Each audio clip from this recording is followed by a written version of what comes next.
Sekarang ke Pak Bung Boy Markus Dawir, tokoh pemuda Pancasila. Jadi bagaimana cara pandang para pemuda Papua sebenarnya saat ini? Jadi kalau itu tadi dari mahasiswa, sekarang dari cara pandang para pemuda Papua. Terima kasih ya. Hari ini pemuda Papua ini ada dua kelompok ya. Ya. Ada kelompok yang ikut dengan NKRI dan ada kelompok yang ikut dengan teman-teman yang berseberangan ideologi. Ya. Nah, yang berseberangan ini karena hampir mereka tidak merasakan adanya negara bagi mereka. Nah, kurang hadirnya negara ini misalnya dalam penerimaan ASN, kemudian penerimaan TNI Polri, penerimaan sekolah-sekolah kedinasan, dan juga yang diterima di perguruan-perguruan tinggi negeri di Indonesia ini sangat kurang, sehingga mereka yang punya akhirnya bergabung kepada kelompok yang mempunyai ideologi berbeda, seperti itu. Nah, kemudian teman-teman atau pemuda-pemuda kita hari ini yang dengan NKRI, ini yang mungkin perlu untuk mendapat perhatian penuh negara. Untuk bagaimana dari kelompok ini, kelompok pemuda ini, mereka bisa mengembangkan diri dan bisa berkonsolidasi yang luar biasa. Dan ini negara tidak boleh tinggal diam untuk hal ini. Seperti itu. Nah, kalau negara tinggal diam dan acuh tak acuh, karena hari ini tidak semua kementerian lembaga maupun pemerintah di daerah juga yang memberikan ruang besar kepada pemuda untuk bisa melakukan inovasi-inovasi atau dia punya keinginan-keinginan untuk mau jadi seorang anggota TNI, mau jadi seorang anggota Polri, atau mau kuliah di Universitas Indonesia, kuliah di Universitas Gajah Mada. Nah, ini kan peluangnya tipis sekali untuk anak-anak Papua seperti itu. Seperti adik kita Reno tadi itu ya punya peluang ada, ya mungkin dari jaringan yang dia miliki bisa masuk ke UI, tetapi kebanyakan ini kan tidak. Ya, kalau kita bisa ada di universitas yang bagus, negara mendukung untuk adik-adik kita yang sudah selesai SMA atau baru di kelas 3 sudah bisa direkrut ke perguruan tinggi yang baik di Indonesia, sehingga di situ ya mereka bisa mendapat pendidikan dan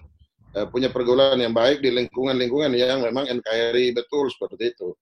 Tapi kalau dia ada di lingkungan yang di mana dia berada di lingkungan yang lebih banyak bicara tentang kegagalan negara membangun di Papua dan lain sebagainya, ini kan nanti akan kita tidak akan dapat pemuda Papua yang bisa mengawal NKRI ke depan.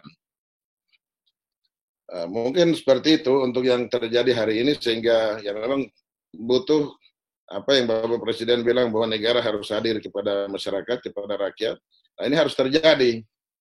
Nah, hari ini bagi saya sebagai anggota DPR Provinsi Papua maupun sebagai Ketua Pemuda Pancamarga, ketua dari anak-anak pejuang veteran, ini yang saya lihat hari ini, dan memang negara harus hadir. Semua elemen negara harus hadir untuk bagaimana bisa merubah mindset pikiran dari pemuda-pemuda Papua hari ini. Nah, karena yang terjadi hari ini, ya kita juga di lingkungan pemerintah daerah sendiri, kalau para bupati, wali kota juga yang di Papua ini bisa berpihak, bisa duduk bersama dengan pemuda untuk mengatur hal-hal yang baik untuk mengawal NKRI, sangat baik. Tapi kalau bupatinya banyak keluar daerah, ya susah juga. Nah, seperti itu yang terjadi hari ini. Jadi ini masalah kita untuk bagaimana kita mau mengawal NKRI ini terus di Papua ke depan. Kalau ya para pemimpin kita sendiri tidak memberikan ruang dan waktu. Ya, mungkin itu masalah kita hari ini untuk pemuda ya di Papua ini. Ya, tadi bagaimana pendekatan dengan hati untuk masa depan Papua itu? Pendekatan dengan hati, ya saya kira itu pendekatan yang sangat baik ya. Tetapi yang hari ini misalnya kita ketemu atau ada statement-statement dari pimpinan TNI Polri maupun dari Bapak Presiden, para menteri, ketemu kelompok-kelompok orang Papua baik di pegunungan, di pesisir pantai, kemudian menyampaikan bahwa akan ada dukungan dan lain sebagainya, negara nanti akan siap membantu, tetapi besoknya ada oknum-oknum aparat kita, adik-adik kita yang di TNI dan Polri ini oknum, nah, ini banyak buat masalah juga, sehingga kemarin baru dijanji untuk nanti kita akan baik-baik, tapi kok kenapa ada saudara-saudara kita yang ditembak tanpa alasan seperti itu. Nah, jadi memang kita butuh waktu, dan ini yang saya sampaikan bahwa negara harus memang betul-betul kalau negara hadir, ya hadir yang benar. Yang benar itu benar, dan yang salah itu salah, seperti itu. Ya. Dan kalaupun yang salah, sampaikan dengan cara yang benar, gitu ya. Ya. Ya. Tapi kira-kira mampukah kita menyelesaikan persoalan mendasar tersebut, Bang Boy? Ini kan tinggal tergantung keinginan negara.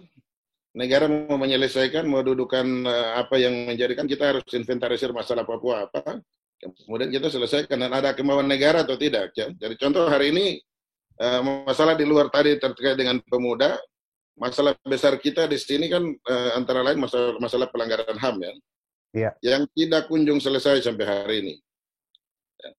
Dan ini yang menjadi juga satu bom waktu yang ya sewaktu-waktu dia jalan terus ya.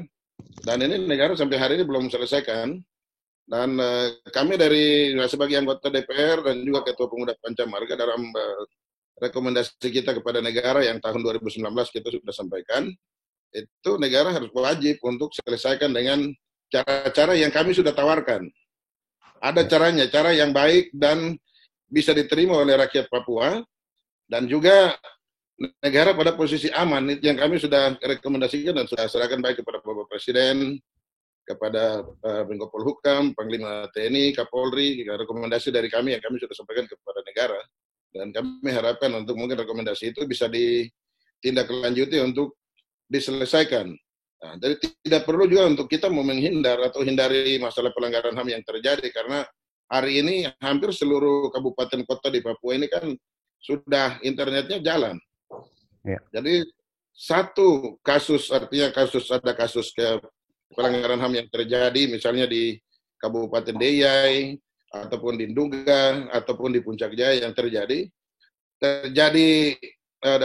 jam ini juga sudah terpublikasi internasional bahwa Indonesia ada melakukan pelanggaran HAM.